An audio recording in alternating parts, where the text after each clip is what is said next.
Questions and comments. The honourable member for St. John, Brent Rotzi.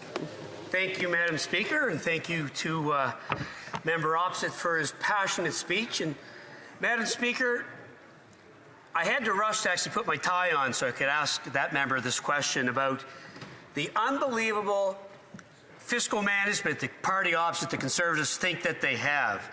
And he talked about 9 years a few times, with 9 years this and 9 years that. Well, the party that was in power before us for 9 straight years ran a deficit. That is a fact. They ran a deficit. And yes, they balanced the budget in the 10th year because they put in some GM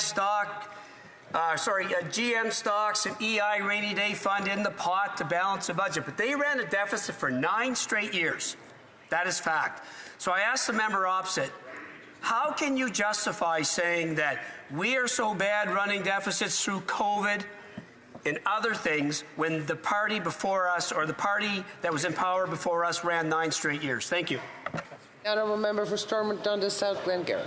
After 9 years, it does matter. He passively mentions they've only been in office for the last 9 years, as if suddenly now there's something they can do about fixing the mess our country's in. As a matter of fact, Madam Speaker, they're the ones that caused the mess in the first place. That casual little 9 years he talked about, they've doubled our national debt. They've doubled housing prices. They've sent millions of more Canadians to food banks each and every year. And again, taking more people's paychecks and stretching it out. Inflation's been at a 40-year high.